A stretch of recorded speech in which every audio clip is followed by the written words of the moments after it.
સંજય, અહીંયા વાત એ છે ડાયાબિટીસના દર્દીઓ, ડાયાબિટીસની વાત કરવામાં આવે, ડાયાબિટીસ બહારથી તો સામાન્ય લાગતું હોય છે, પરંતુ અંદરથી ગંભીર પરિસ્થિતિઓ સર્જતો હોય છે. ત્યારે આપે ઘણા બધા ડાયાબિટીસના દર્દીઓની સારવાર કરી છે.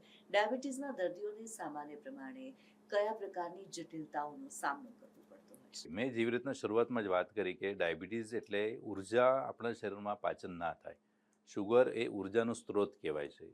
શુગરનું પાચન શરીર ના કરી શકે, એ એક્સ્ટ્રા શુગર આપણા શરીરની અંદર ઝેરી અસર અથવા તો ઘાતક અસર શરીરના જે જગ્યાઓ ઉપર લોહીનો સંચાર થાય, પરિભ્રમણ થાય, બધી જ જગ્યાઓમાં એ ઘાતક અસર આપતું હોય છે. જેમ કે લોહીની નળીઓ છે, હૃદય છે, કિડની છે, એ બધાની અંદર એ લક્ષણો આપતું હોય છે.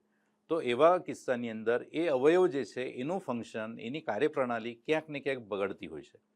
જેમ કે હું હૃદયની સમજો વાત કરું તો હૃદય જે છે ક્યાંક ને ક્યાંક નળીઓ કડક થવાના લીધે, ઓછા પ્રમાણમાં લોહી મળવાના લીધે, હૃદયની જે માંસપેશીઓ છે એ માંસપેશીઓનું પોષણ બરાબર ના થવાના લીધે હૃદય જે છે નબળું પડે છે, જેને આપણે ઇજેક્શન ફ્રેક્શન અથવા તો પમ્પિંગ, બહુ બધી વાર આપણે સાંભળતા હોઈએ છીએ કે ફલાના પેશન્ટનું પમ્પિંગ 20% કામ કરે છે, 25% કામ કરે છે. એનો અર્થ ક્યાંક ને ક્યાંક હૃદય જે છે એની માંસપેશીઓ જે છે એનું પોષણ બરાબર નહીં થવાના લીધે, એ માંસપેશીઓની દિવાલ જે છે પહોળી થવાના લીધે ઓછા પ્રમાણમાં લોહીનું એની અંદર સંગ્રહ થાય અને એ ઓછા પ્રમાણમાં લોહી આખા શરીરમાં ફેંકી શકે. તો એના લીધે સરવાળે જ્યારે એને વધારે લોહીની જરૂર પડતી હોય છે, તો એવા કિસ્સાની અંદર પૂરતા પ્રમાણમાં લોહી નહીં મળવાના લીધે શરીરના દરેક અવયવ, બીજા બધા અવયવ, જેમ કે આદરા ચડવાની અંદર તકલીફ થવી છે, તો થોડું પણ ચાલવામાં આવે તો હાંફ ચડી જતી હોય છે, તો એવા કિસ્સામાં હૃદય નબળું થઈ ગયેલું આપણે કહી શકાય. તો જ્યારે આપણે ડાયાબિટીસને કંટ્રોલમાં કરીએ છીએ, એક વ્યવસ્થિત આહાર પરિયોજના કરીએ છીએ, તો શરીરનું પોષણ થવાનો ચાન્સ વધી જતો હોય છે.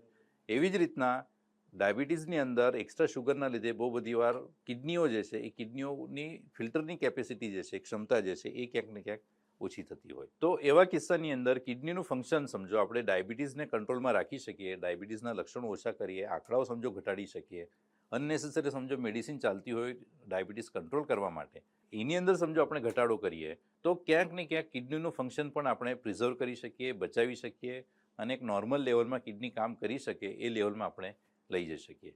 આંખોની અંદર જે ઝાંખાપણું આવવું છે, બ્લરી વિઝન છે, એ બધી તકલીફો જે છે એ એક્સ્ટ્રા પ્રમાણની અંદર લોહીની નળીઓની દિવાલ જે છે એ કડક થવાના લીધે અથવા તો પાતળી થઈ જાય, આંખોની સપ્લાયવાળી નળીઓ પાતળી થવાના લીધે આંખોની અંદર બ્લીડિંગ થવાનો ચાન્સ વધી જાય છે. હવે રેટિનાની અંદર જ્યારે આવું બ્લીડિંગ થઈ જાય તો આંખોની અંદર દેખાવાની ક્ષમતા ઓછી થઈ જાય. તો એવા કિસ્સાની અંદર ડાયાબિટીસમાં જ્યારે આપણે સારામાં સારી ટ્રીટમેન્ટ કરીએ, ડાયાબિટીસને કંટ્રોલ કરી શકીએ, તો આ બ્લરી વિઝનની સારવાર પણ આપણે કરી શકીએ અને એ દ્રષ્ટિએ આપણે સુધારો મેળવી શકીએ. એટલે ટૂંકમાં હું કહેવાનો પ્રયત્ન કરીશ કે ડાયાબિટીસના પેશન્ટોની અંદર આખા શરીરની અંદર એક્સ્ટ્રા શુગર જ્યારે ફરતી હોય તો દરેક અવયવને નુકસાન કરે છે. કેમ કે ડાયાબિટીસના લીધે દરેક અવયવ પોતાનું કાર્યક્ષમતા મુજબ કામ નથી કરી શકતું.